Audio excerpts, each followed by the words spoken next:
In this video, I explore the characteristics that make a team successful and high-performing, and discuss with you how you can build such a team too. I'll be right back.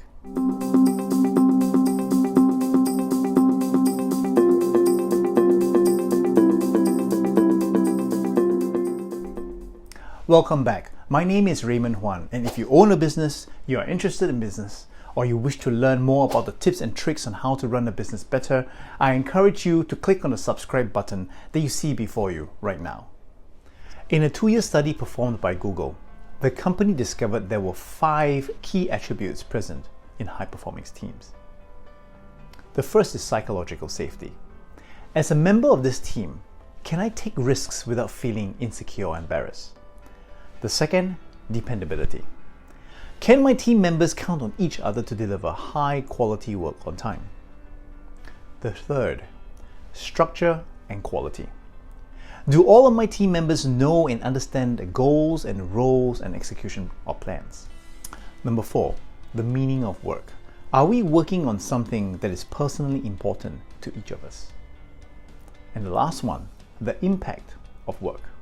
Do we fundamentally believe that the work we are doing matters? Let's imagine what happens when these attributes are absent in the team that we work with.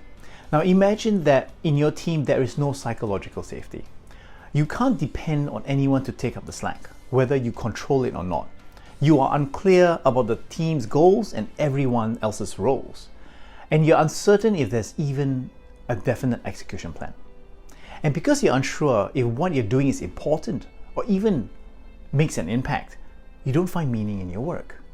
So how do you think you perform?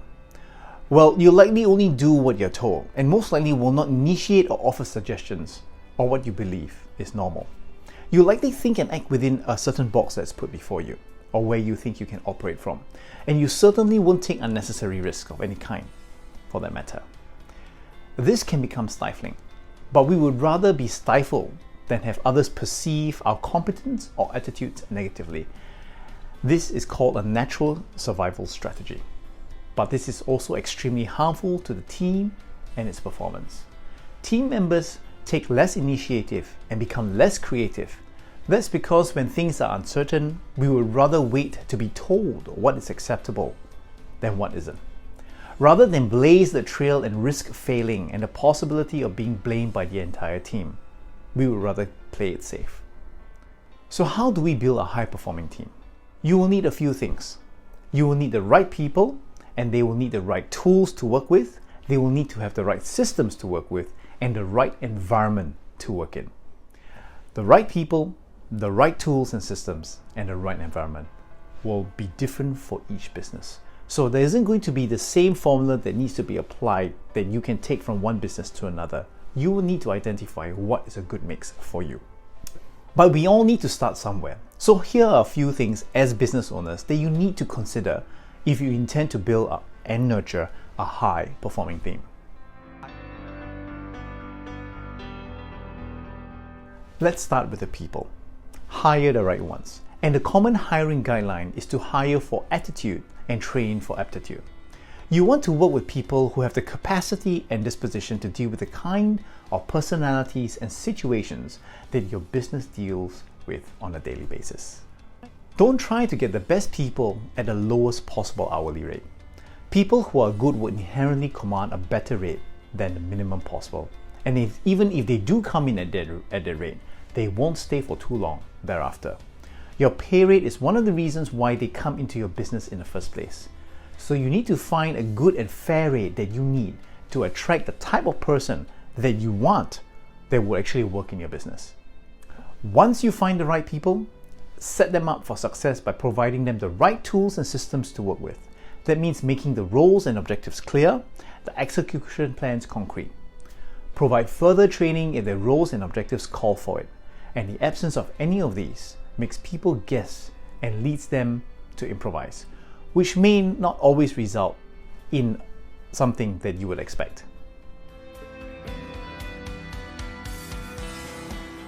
A clear indication of psychological safety is found in the quality of team communication. That everyone feels that they are heard, or everyone feels confident that they can be freely but reasonably express themselves means that there is a high level of psychological safety in the team. While communication cannot guarantee that teams will not run into conflict, a culture that encourages open communication can help team members work through problems. Open communication nurtures an environment where team members will feel psychologically safe. Google's head of industry, Paul Santagata, who was involved in the 2-year study, has this advice. He says that in order to build and nurture high-performing teams and nurture the environment of trust, everyone must learn to approach conflict as a collaborator, not as an adversary. The goal in resolving conflict is not to win an argument, but is to find a mutually beneficial solution, and one that works in everyone's best interest. Santagata also advises to learn how to replace blame with curiosity. When exploring the problem as a team, focus on finding solutions, not blame.